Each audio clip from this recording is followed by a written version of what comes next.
Alright मेरे प्यारे प्यारे दोस्तों, मैं हूं हारिस सुल्तान। और क्या बोलूं मैं, अब जो हमारे लंडे के वोक्स हैं, जो देसी वोक्स हैं, जिनकी कोई इंटेलेक्चुअल डेप्थ नहीं है, जिन लोगों की, ये देसी वोक्स बेचारे बड़े शैलो किस्म के लोग हैं। इनको असल में ना इंफीरियोरिटी कॉम्प्लेक्स है अपनी ब्राउन स्किन होने का। वो ये कि वो ये समझते हैं कि अगर तुम इमिग्रेंट हो तो तुम वेस्टर्न कंट्री की इमिग्रेशन पॉलिसी के ऊपर अपनी ओपिनियन नहीं दे सकते क्योंकि तुम तो इमिग्रेंट हो। यानी ये हक जो है ना इमिग्रेशन पॉलिसी के ऊपर बात करना, ये हक सिर्फ गोरे लोगों का। तो अगर आप सोचें, ये एक इंफीरियोरिटी कॉम्प्लेक्स की निशानी कि यार हम तो खुद ब्राउन हैं, हम तो खुद काले हैं, हम तो खुद बाहर के मुल्क से आए हैं, इसलिए हम कैसे इमिग्रेशन पॉलिसी के ऊपर बात कर सकते हैं? हम तो काले हैं। ये इंफीरियोरिटी कॉम्प्लेक्स है असल में इनका। तो आज की वीडियो इंग्लैंड में, जो वैसे मैं आपको कहता चला आ रहा था कि वक्त आएगा कि इनकी मैस डिपोर्टेशन होंगी, जैसे अमेरिका में हो रही है मैस डिपोर्टेशन। चाहे कोई भी हो, काले पीले जहां से भी, जो भी मुंह उठा के आए, कोई क्रिमिनल है, कोई रेपिस्ट है। इस वक्त सबसे ज्यादा क्राइम इंग्लैंड में इलीगल असाइलम कर रहे हैं, जो बाहर के मुल्कों से आए हुए हैं। ठहरो जरा, मैं आप स्टैट्स के साथ बात करता होता ना मैं, इसलिए। ये अरेस्ट रेट है बाय नेशनैलिटी, ठीक है जी।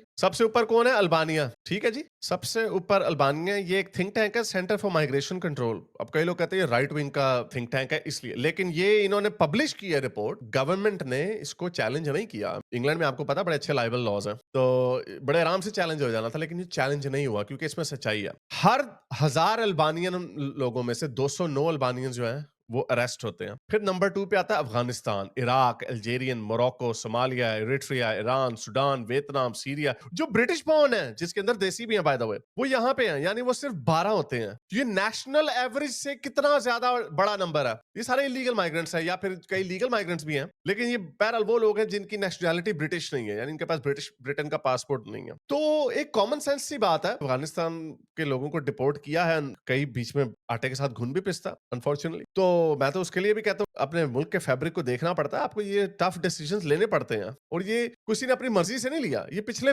15-20 सालों से इनको खुली छुट्टी मिली हुई थी। एटलीस्ट पिछले 10 सालों से, 2015 के बाद ज्यादा काम खराब हुआ, तब से इनको छुट्टी मिली हुई थी। ये चीजें होती गई, बार बार होती गई, तो फिर उनकी जाहिर बात है पहले। अब ये जो फार राइट है, ये आज से 10 साल पहले क्यों नहीं नजर आता था हमें? सोशल मीडिया तब आ चुका हुआ था, तब क्यों नहीं आता था हमें नजर? तो बहरहाल ये मुझे तो नजर आ रहा था। तो मैं ये कहता चला आ रहा था कि ये गोरे जो हैं, ये बर्तानिया जो इनको डिपोर्ट करना शुरू कर देगा। तो आप देखें, कियर स्टारमर जो कि लेफ्ट विंग की गवर्नमेंट है, ठीक है, सेंटर लेफ्ट की गवर्नमेंट है, उसको कोई फार राइट नहीं बोलता था। उसने क्या किया, एक ब्राउन औरत शबाना महमूद, जो मुसलमान है, जो कहती है मैं मुसलमान हूं, उसको होम सेक्रेटरी बनाया और उसको कहा कि यार ये जरा हमारी जान छुड़ाओ इन इलीगल माइग्रेंटों से। तो अब क्या हुआ है जी, शबाना महमूद ने उसने कह दिया कि ये देखें जी, उसने कहा जो रेफ्यूजीज आए हैं यहाँ पे, उनको 20 साल इंग्लैंड में रहना पड़ेगा और फिर जाके परमानेंट रेजिडेंस मिलेगी, इंडेफिनिट लीव टू रिमेन मिलेगी। और अगर उन 20 सालों में उनके मुल्क की सूरत हाल बेहतर हो गई, यानी अफगानिस्तान में अमन आ गया, सीरिया में अमन आ गया, तो वापस जाओ सारे। ये उन्होंने ऐलान किया एक, ठीक है। और दिखाता हूं आप, शबाना महमूद ने, यानी उसने कह दिया कि डिपोर्टेशन है, मैंने अब अन्नी बात नहीं है डिपोर्टेशन। शबाना महमूद, ठीक है ना, जो कल तक शबाना महमूद क्या कहती थी, शबाना महमूद ये थी, ये भी उन्हीं रेफ्यूजीज वेलकम करने जाती थी बॉर्डर पे ना, ग्रीस पे। सुनिए जरा।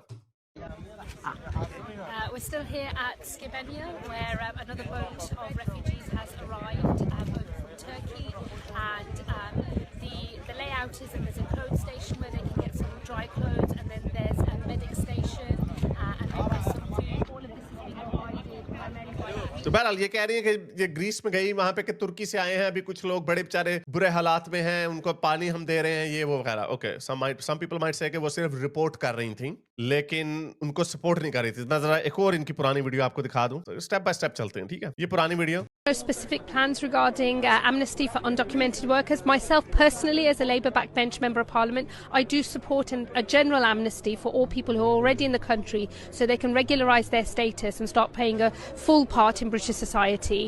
But that will have to be alongside other documentation measures as well. That is not official Labour Party policy yet, but myself and a group of other Labour MPs are continuing to make the argument. तो basically ये क्या कह रही हैं कि जब ये back bencher थी, जब ये कैबिनेट का हिस्सा नहीं थी, लेबर की बैक बेंचर थी, तब ये कह रही थी कि जो भी असाइलम सीकर यूके में आया, कश्ती से आया, तैर के आया, जैसे मर्जी आया, उसको फुल एमनेस्टी मिल जानी चाहिए ताकि वो ब्रिटिश सोसाइटी का हिस्सा बन जाए। ये वो कह रही थी। एक और इनकी मैं आपको अपनी ट्वीट दिखा दूं। शबाना महमूद की एक अपनी ट्वीट थी जिसमें I don't know why people have deleted that. अभी कल तक तो थी वो ट्वीट। चले उसका स्क्रीनशॉट दिखा देता हूं आपको। शबाना महमूद अपने चैनल से, अपने हैंडल से, ये एक प्रोटेस्ट है वेस्टमिंस्टर के सामने, जहां पे उन्होंने ये रेफ्यूजीज वेलकम के साथ एक अटेंड किया था। ये इनकी अपनी अपनी ट्वीट थी। ये वो वाली ट्वीट अब मुझे नहीं मिल रही, मैंने अपने इंग्लिश चैनल में मैं खाली इनकी ओरिजिनल ट्वीट ही दिखाई है। ये रेफ्यूजीज वेलकम कर रही थी, ठीक है। तो समझ आ गया कि वो लेफ्टी थी, वोक थी, रेफ्यूजीज वेलकम कहती थी। ये आपको पुरानी उनकी वीडियो भी दिखा दी। अब वो क्या कह रही हैं सुनिए जरा। I am the child of immigrants. My parents came to this country legally in the late 60s and the early 70s. This is a moral mission for me. I can see that illegal migration is creating division across our country. I can see that it is polarizing communities across the country. I can see that it is dividing people and making them estranged from one another. I don't want to stand back and watch that happen in my country.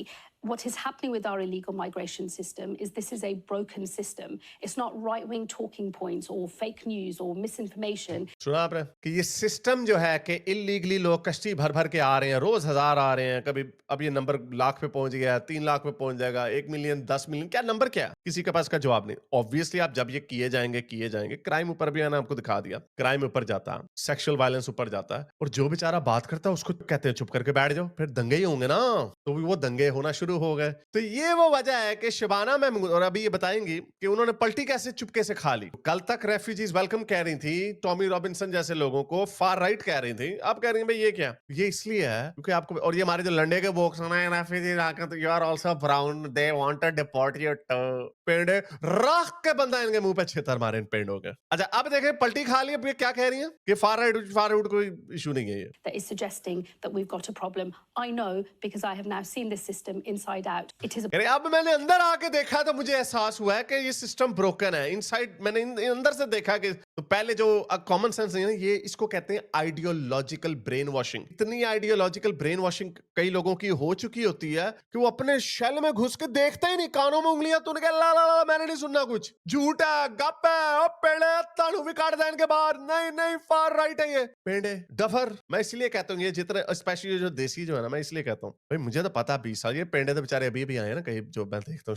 भाई मुझे तो पता आज से 20 साल पहले कोई racism नहीं थी। मुझे तो किसी ने नहीं कहा ओए ब्राउन हो, काले हो, इधर आओ, उठ जा, हमने बैठ, मुझे तो कभी किसी ने नहीं कहा। मैंने तो जो चीज मांगी इस ऑस्ट्रेलिया में मुझे वो मिल गई। मैंने तो दुनिया के जिस मुल्क में जाना चाहा ऑस्ट्रेलियन पासपोर्ट के साथ मैं गया, मुझे तो किसी ने नहीं कहा ओए काले पीछे जाके लाइन में खड़ा हो। ये इनके अंदर का इंफीरियोरिटी कॉम्प्लेक्स है कि sir please we came here on a visa, please let me, please sir. जब तक जिस मुल्क के सिटीजन बने उस मुल्क के हक की तुम पॉइंट पे बात नहीं कर सकते, अपनी पुरानी जो तुम्हारी एलिजेंसीज है उनको दिखाना है, तो फिर यही हाल होगा, फिर एंड पे छितर ही पड़ेंगे। तो बहरहाल तो शबाना महमूद को ये समझ आ गया, अब ये तो ब्राउन है, ये तो मुसलमान है। अच्छा अब देखें इनके ऊपर क्या हो रहा है। चलो ये वीडियो पूरी देख लो आप। broken system. We have a genuine problem to fix. People are angry about something that is real. It is my job, therefore, to think of a proper solution to this very real problem, to do so in line with my values as a Labour politician, but also as a British citizen, and to have solutions that work so that I can unite a divided country. That matters more to me than almost anything else in politics. I'm not willing to stand back and watch my country be divided when I know we can fix the reason and the problem that is causing that division. अब problem थोड़ी सी ये हो रही है, better late then never, तो बात ठीक है, मैं तो इनको सपोर्ट कर रहा हूँ। अगेन दैट शोज मेरे इंग्लिश चैनल में काफी व्यूज आते हैं, अभी आएगी एक वीडियो आ चुकी होगी तब तक जब तक आप ये देखेंगे। तो मैं तो गोरों को यही कहूंगा कि ठीक है, सुबह का भूला रात को घर आ जाए तो उसको बुरा मत कहो, उसके ना पीछे उसके पड़ जाओ। अब इनको अटैक कौन कर रहे हैं? फार लेफ्ट के वोक्स, वोक देसी वोक्स तो पागल हो गए हैं। तो बहरहाल वीडियो लंबी हो जाएगी, आपको इसमें ज्यादा इंटरेस्ट नहीं होगा। तो लेफ्टीज, मोमिन, उधर के जो मोमिन एमपी हैं, इकबाल मोहम्मद वगैरह जो इंडिपेंडेंट है, वो लेफ्ट के चैंपियन बने हुए, उल्लूदे पट्टे हो। हालांकि भी उनकी पार्टी, योर पार्टी भी टूट गई है वहां पे, क्योंकि जहरा सुल्ताना है तो मुसलमान लेकिन वो कम्युनिस्ट है, ममदानी की तरह वो कम्युनिस्ट है। तो उससे पहले मुसलमानों को इकट्ठा किया, लेकिन वो मुसलमान कहते हैं नहीं transgender, we don't want transgender. तो यहाँ पे उनकी भी जो अनहोली अलायंस लेफ्ट और मुसलमानों की, इस्लामिस्टों की कहते हैं ना, वो अनहोली अलायंस टूटनी थी, क्योंकि ये अलायंस जो है ये बनी ही जो जो प्रो वेस्टर्न ताकतें हैं, प्रो वेस्टर्न वैल्यूज की जो जमातें हैं, जो पॉलिटिकल पार्टीज हैं, जो नैरेटिव्स हैं, ये उनको तोड़ने के लिए बनी है। ये एनार्किस्ट हैं। एक चाहते हैं एनार्की फैले ताकि हम इस्लामिस्टों का काम ऊपर आ जाए, दूसरे चाहते हैं एनार्किस्ट फैले तो कम्युनिस्ट रेवोल्यूशन आ जाए। तो ये एनार्किस्ट हैं। इनको इससे कोई इंटरेस्ट नहीं है कि ब्रिटेन की क्या हिस्ट्री है, क्या ब्रिटेन अपनी आइडेंटिटी को प्रोटेक्ट करे ना करे। सारी दुनिया में लोग अभी ऐसे ऐसे ये देसी, स्पेशली देसी एकेडमिक्स में, ठहरे जरा आपको एक ट्वीट दिखाता हूँ। कुछ इंडियन जो वोक्स है ना, इंडियन वोक्स, वो तो पागल हुए हैं। शायद मुझे वो ट्वीट मिल जाए, मैं आपको जरा दिखाऊं, तो इसलिए लोग इनको जूतियों से ना मारे तो क्या करें फिर। इतनी खतरनाक ट्वीट मैंने एक इंडियन एकेडमिक की देखी। वो कहती है गोरी रेस को खत्म कर दो। यानी ये लोग उनके सीने पे बैठ के मूंग डालते हैं लिटरली। वो कहते हैं गोरी रेस को खत्म कर दो। पहले ये होता था ना ये कि व्हाइट सुप्रीमेसी है, उसको खत्म करो। फिर ये कहते थे ये व्हाइट हेजेमनी है, इसको खत्म करो। गोरे आहिस्ता आहिस्ता तप रहे थे कि ये व्हाइट हेजेमनी की बात हो रही है या हमारी बात हो रही है। तो गोरे बेचारे आहिस्ता आहिस्ता आहिस्ता अब तो इन्होंने मुंह अट के खुल के कहना शुरू कर दिया कि व्हाइट रेस को ही खत्म कर दो। ये उसके नतीजे में क्या कर रहे हैं, उसके नतीजे में लोग जो व्हाइट लोग हैं ना, एक उनकी रेडिकलाइजेशन हो रही है। जिस तरह हमने देखा ना इंडिया में मुसलमानों ने एक हिंदू नेशनलिज्म को राइज दिया। हिंदू जो बेचारा पहले कहता था ठीक है यार जैसे भी है कोई बात, थोड़े बहुत फड्डे हो जाते थे, लेकिन मोस्टली इंक्लूसिव हिंदू वाहिद सिविलाइजेशन है। आई हैव टू एक्सेप्ट वाहिद सिविलाइजेशन है जिसके अंदर ज़ोरोएस्ट्रियंस भी आए, यहूदी भी आए, मुसलमान भी आए और सारों ने थ्राइव किया। जैसे पाकिस्तान में जो बेचारे क्रिश्चियन रहते हैं, जो हिंदू रहते हैं, बेचारे डर बल के रहते हैं, कोई बेचारे उनकी जान पे जान बनी होती। यूरोप में भी ज्यूज गए तो ज्यूज को साथ की तरफ क्या वहां पे हुआ, रशिया में पोग्राम्स हुए, जर्मनी में जो हुआ सो हुआ। इंडिया एक वाहिद सिविलाइजेशन है। ये हिंदुइज्म की एक एगैलिटेरियन नेचर ही इसको माना जाएगा कि ये सबको कहते हैं चलो यार बीच में हो जाए, you have to credit where credit is due. लेकिन वहां के लोग भी इनके खिलाफ एक नेशनलिज्म उनका खड़ा हो गया। क्यों यार, लव जहाद, हर वक्त मुल्क आधा काट दिया उनका, फिर कहते हैं और मुल्क दो और सेपरेशन करो। यानी ये बाज ही नहीं आते। अच्छा जी, गोरे गोरे बाहर से इंडिया को लेक्चर देते थे। बीबीसी का देखा कितना बुरा हाल हुआ। अभी ट्रंप करेगा मेरा ख्याल बीबीसी खत्म हो रहा है, शायद बैंकरप्ट हो जाए। इंडिया को लेक्चर देते रहे, मैं भी शामिल था उसके अंदर, मैं भी शामिल था। मैं कहता था यार ये हिंदू नेशनलिज्म थोड़ा काम टुनपना जो है ना थोड़ा खराब है। लेकिन अब आपको नजर आ रहा है कि ये वही गोरे जो पूरी दुनिया से कहते थे आओ, गले लगाते थे सारी दुनिया से। सारी दुनिया से वेस्ट में हम लोग गए ना दूसरे कल्चर से। I will say it until I die. शायद आगे जाके काम खराब हो जाए, लेकिन जब मैं आया कोई रेसिज्म नहीं था। गोरे को ना उसको जलील करो, वो आपको कुछ नहीं कहेगा। लेकिन अब इन्होंने उधर के आम गोरे जो लोगों को गले से लगाते थे वो भी रेडिकलाइज हो गए, क्योंकि इनके करतूत ऐसे हैं। ये जहां जाते हैं लोगों को रेडिकलाइज करते हैं, क्योंकि ये खुद हीरो जमघट्टे बनाते हैं, गेटोस बनाते हैं। ठहरो जरा मैं आपको इनकी हरकतें देगा। वहां पे जाके ये हरकतें करते हैं, उनकी शराफत का फायदा उठाते हैं। वो क्या उर्दू का मुहावरा है, हमारी शराफत को हमारी कमजोरी मत समझो।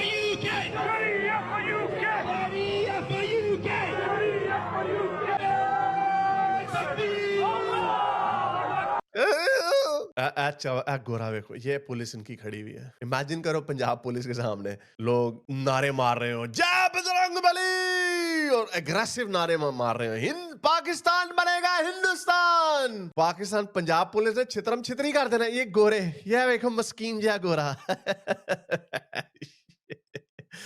ये अच्छा ही पुरानी वीडियो है, ठीक है। ये अभी 2012-13, तब ये उनको गोरों को समझ नहीं आ रहा था। कहते फ्रीडम ऑफ रिलीजन है, फ्रीडम ऑफ स्पीच है, चलो भौंक रहे तो थोड़े से हैं। 10 साल बाद उन्हें क्या पता था कि ये इतना गंदा काम हो जाएगा। क्या काम बन जाएगा, ये काम बन जाएगा, ये काम बन जाएगा। शमीमा बेगम, मुस्लिम आर्मी, ये मोमिन शक्लें बंद करके वहां पे लोगों को उकसाएंगे, प्रवोक करेंगे, ऐसी ऐसी स्पीचेस करेंगे वहां पे जाके, नमाजें सड़कें बंद करके नमाजें पढ़ेंगे, प्रवोक करेंगे, बेसिकली लोगों को प्रवोक करेंगे। स्कूल बंद कर देंगे, ये देखो स्कूल बंद कर दिया। मुस्लिम फैमिलीज मस्ट यूनाइट, स्कूल बंद कर देंगे। हर जगह पे अपनी धौंस जमाएंगे। उनको नहीं पता था उस वक्त ये होगा। तो के नतीजे में गोरे देख रहे थे, जो जाहिर बात है एक ही सेगमेंट उठता है ना, सारे एकदम तो नहीं उठते। टॉमी रॉबिन्सन वगैरह का, ये मैं आपको एक फन फैक्ट बताऊं, यूके से ज्यादा लोग आईसिस को ज्वाइन करने गए मुसलमान, एज कंपेयर टू वो मुसलमान जिन्होंने ब्रिटिश आर्मी को ज्वाइन किया। यानी ब्रिटिश मुस्लिम फिर कहते हैं हमें ब्रिटेन में इक्वल राइट्स मिलने चाहिए। वो तुम लोगों को इक्वल राइट्स दिए तुमने, उनके पखिए उधेड़ दिए। ज्यादा ब्रिटिश मुसलमान आईसिस में गए बनिस्बत ब्रिटिश आर्मी में जाने के। जब तुम एक मुल्क को अपना समझते नहीं हो, एक पैरेलल सोसाइटी तुमने बना दिया, तो यू डिजर्व यही बेचारे। चलो इंडिया में तो फिर भारतीय सेना में बहुत सारे मुसलमान भी जाते हैं जिनको पाकिस्तानी गालियां देते हैं, लेकिन अगर तुम जिस मुल्क में रहते हो उस झंडे को लहराने को अपनी तस्लील समझते हो, अपनी शान से नीचे समझते हो, तो भाई तो ये वक्त तो आना ही आना था। और ये अभी देखना, अभी तो शबाना महमूद ने इलीगल माइग्रेंट्स के ऊपर हाथ डाला ना, और ये पता नहीं कामयाब होती है, नहीं होगी कामयाब, क्योंकि जो लेबर के बैक पेंचर है वही इसको रेसिस्ट बोल रहे हैं। अब वही लोग इसको कह रहे हो तू फार राइट की यूजफुल इडियट बन गई है, वही जो हमें कहते हैं पेड़ है। तो ये आइडियोलॉजिकल डॉगमा है, ये आइडियोलॉजिकल रेडिकलाइजेशन है, इसको सिर्फ राइट विंग ही आके सही कर सकती है। वो जो इस मैंडेट पे ऊपर आई है, ये इस मैंडेट पे नहीं आई। लेबर पार्टी इस मैंडेट पे नहीं आई कि हमने कश्तियों, हमने मास डिपोर्टेशन कर देनी है, हमने इनको छितर मार कर, ये इस मैंडेट पे आई ही नहीं। तो इनका अपने ही लोग इनको गालियां दे रहे हैं। इसीलिए जब ये राइट विंग, पूरी दुनिया में एक राइट विंग की वेव आएगी और बड़ी सख्त किस्म की आती जाएगी, और बल्कि जितनी जल्दी आएगी उतना बेहतर है, क्योंकि अगर नहीं आएगी तो सड़कों पे खून बहेगा। अगर आपको मेरी ये वीडियो अच्छी लगी तो मेरे चैनल के मेंबर बनिए, पेट्रन बनिए, या फिर आप मुझे बाय मी या कॉफी में भी सपोर्ट कर सकते हैं।